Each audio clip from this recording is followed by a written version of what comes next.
What's up, YouTube? My name is Vinny Fraser, also known as Vincentius Music, here with my beautiful fiance Becca, and we are Real Reactions. Blah.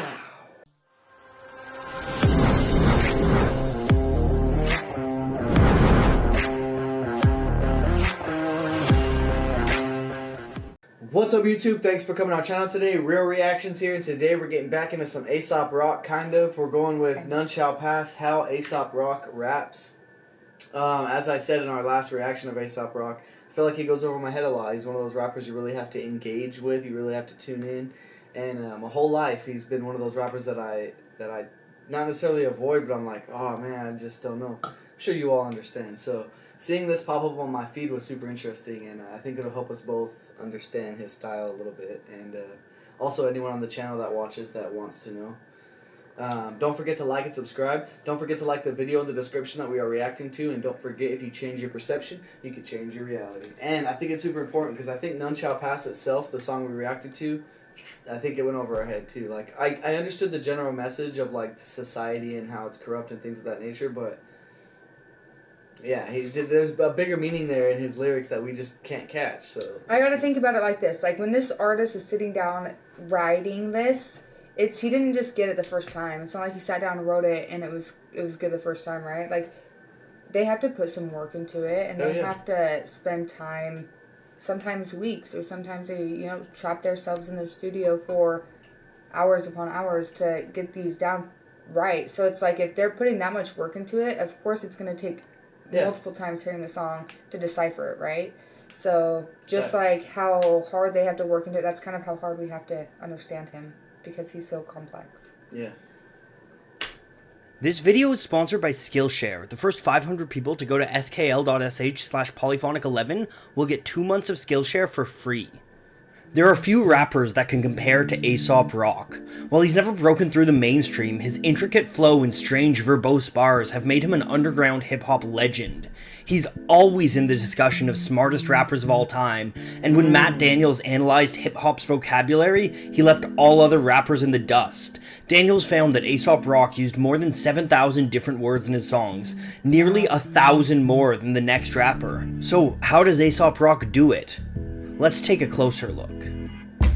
That's impressive. I want to know who's on that list of artists. Yeah. And when was this posted? Like, how long ago was this made? Where is that? 4 years ago. So who else could be on the list?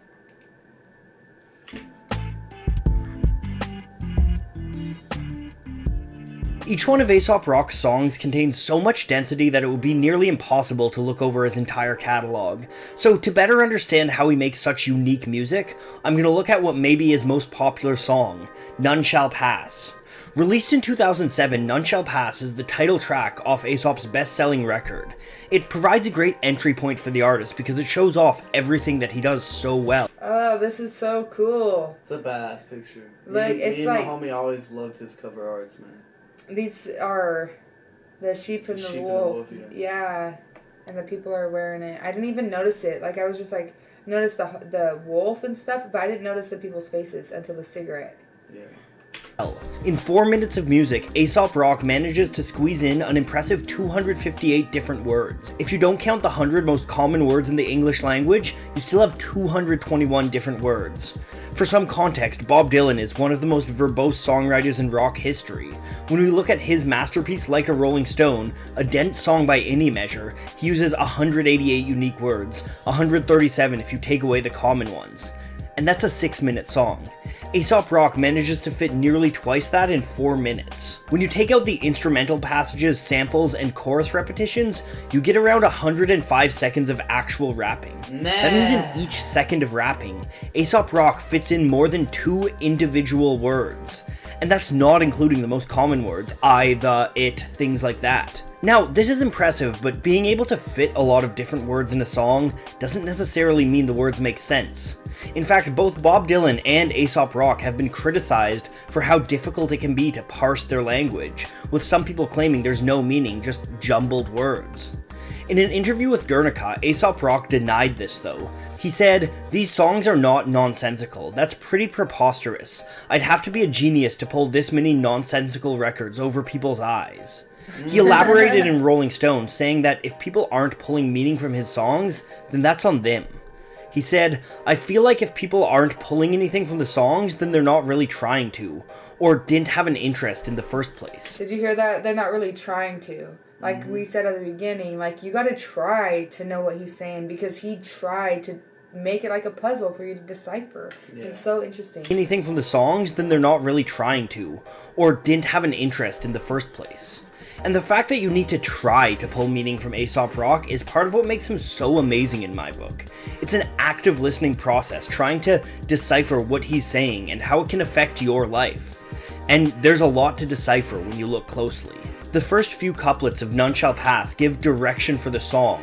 It's a contemplation on the state of culture and modern society at the time of its release. But the way that Ace goes about this is with dense metaphor. Buttery gold is a way of talking about wealth, and it's dripping with visual imagery. But he pairs this image of flaunting wealth with a jittery zeitgeist. The zeitgeist is a term often associated with the German philosopher Hegel.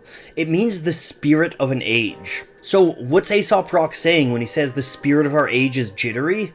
It's a nervous time, insecure and distracted. Paired with the images of buttery gold, it creates a juxtaposition. People are flaunting their wealth, but the national spirit is insecure and nervous. And that's just 2 lines. You can see why unpacking Ace is such an intense process. He speaks almost entirely in metaphor. The end of None Shall Pass's first verse is one of my favorite sections of the song, where he discusses the way that society is played against itself. Aesop Rock has an incredible way of using common euphemisms and turning them on their head. Most people know what a cash cow is and know what beef is in hip-hop. Both of these metaphors relate to cows, and Aesop Rock notices this and ties them together to make a powerful statement. Those in power are making money off of people fighting each other. This flows effortlessly into the next line, condemning police violence and tying neatly back into the metaphor of beef, painting a dark picture of authority feasting on the struggles of the downtrodden. Blood turns wine when a leak for police like that's not a riot, it's a beastlet. And I will remember your name and The dense, verbose verses of None Shall Pass are paired with a simple pre-chorus and a hook built mostly around instrumentals and samples. And I will remember your name and face on the day you were judged by the funhouse cast. And I will rejoice in your fall from grace when it came to the sky like none shall pass.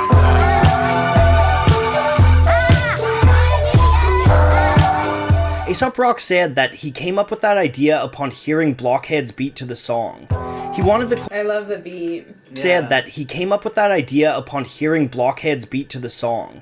He wanted the chorus to be simple, built around a catchy phrase. That phrase, None Shall Pass, holds many meanings within itself though. On one level it seems to suggest hip-hop bravado, but at the same time, it could be a reference to a Monty Python clip, and this goes hand in hand with the rest of the chorus, where Ace paints judgment by a funhouse cast. The song is lush with religious imagery, and this chorus about judgment seems to lampoon the idea of people claiming moral authority over each other. This condemnation of people in power and authority bleeds into the next verse.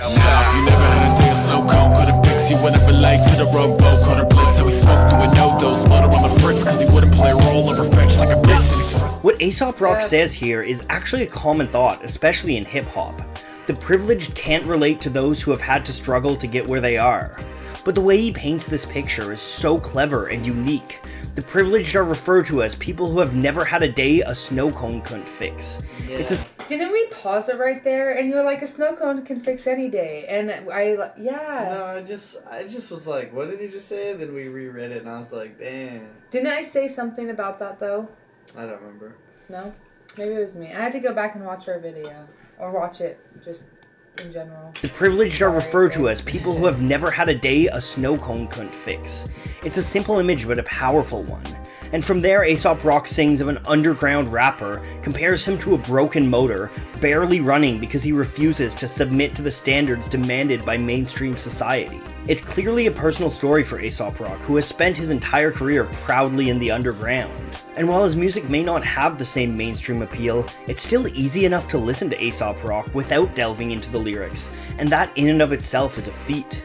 Aesop told the Rolling Stone that he learned how to fill songs with a broad vocabulary, but still make them easy to listen to and perform. He said, "I think I've learned over time to keep the denseness and the lexicon in there while making it something that's easier to perform and maybe isn't working against the listener's ear as much." A lot of praise is put on how difficult songs are to rap, but None Shall Pass has a simple, steady flow, laid back and right on top of the beat. More like wait, let it snake up under the centerfold, let it break the walls of Jericho. Ready go, sat where the old cardboard city folks swap tails with heads like every other penny. And I will remember your name and face on the day you were judged by the funhouse. Part of the reason Aesop Rock's When he said switch head with tail, sorry, I'm like trying to break this down as well, but you know what I just thought about? You know when you walk down the street and you find a penny and you're like, oh, heads. Were you ever told that if it's on tails to flip it over and let the next person behind you get the heads? Every time I'll like stop, and if it's not, I'll flip it over. And yeah, to make sure that the next person behind me will get the good luck. Music is so listenable is the way that internal rhyme guides his flow. This is something he learned from his influences. Look at Eric Sermon's opening verse on Comin' At Ya. Yes, returns the last dragon, balls of fire, back to attack, and sharp like barbed wire. See how he rhymes back with attack and sharp with barb, nestling these little rhymes within a couplet. It's no coincidence that Aesop Rock told Passionvice that this verse always stuck in his head. But Ace takes this to the next level on None Shall Pass. In the middle of the second verse, he stacks internal rhymes and pairs them with alliteration. Check out how this couplet strings together lines of S sounds followed by lines of C sounds, all while the rhymes provide a consistent rhythm. Sign to the swine and the swarm when a king is a whore who comply and conform. Miles outside in the eye of the storm with a siphon, a lure, and a prize and award while avoiding the violent bazaar that is violence and war. True blue triumph is more like... And these intricately crafted rhymes contain just as much meaning as the rest of the song. They're a condemnation of conformity. In an interview with Thrasher, Aesop Rock talked about how he writes his rhymes. "I'll hear things throughout my day that I'd like to work into a song and write it down. Whether I get to it tomorrow or 2 years from now, I know it'll be on that list." This comes through clearly in the third verse to None Shall Pass, where he runs common phrases and images together with pop culture and raw human experience. He even breaks up his flow into clear thoughts, playing with space in the bar, so that you can hear each thought both on its own and as part of a wider message. Okay, woke to a grocery list. Goes like this, duty and death. Anyone object, come stand in the way. You could be my little Snake River Canyon today and around. The way Aesop Rock crafts his bars around the beat is impressive too. He's able to nestle short, punchy lines in with long, intricate, descriptive passages. Fucking is a beautiful thing. To my people who keep an impressive wingspan, even when the cubicle shrink, you gotta pull up the intruder by the root of the weed and watch you through the machine. Aesop Rock is the full package. Not only does he have a vocabulary that many authors would die for, he has a command over it. He can wrangle it into a flow that can connect with listeners. And None Shall Pass is really just the entrance point. Aesop Rock has an entire career of songs to prove why he's one of the greatest rappers ever to live. But if you decide to give it a listen, you might want to bring a thesaurus. When making this video, I really wanted a way to visualize Aesop Rock's lyrics, so I turned to kinetic typography. And while kinetic typography is a ton of fun, it's also a ton of work and really challenging to learn. If you want to try to figure it out, I recommend Skillshare, where you can find Jake Bartlett's... I think he's done. Cool. Yeah, that was cool. I thought he was gonna break down a little bit more of the lyrics. Like, I thought it was gonna be verbatim, like from beginning to end. But still, great insight into Aesop Rock and the way he works. And yeah, man, the way to dig in is to be an active listener. Active listening. That's what we need to do. We need to get on an Aesop Rock list. Hope you guys enjoyed that. Thank you for dropping this. Don't forget to head over to this channel. Show them some love for this.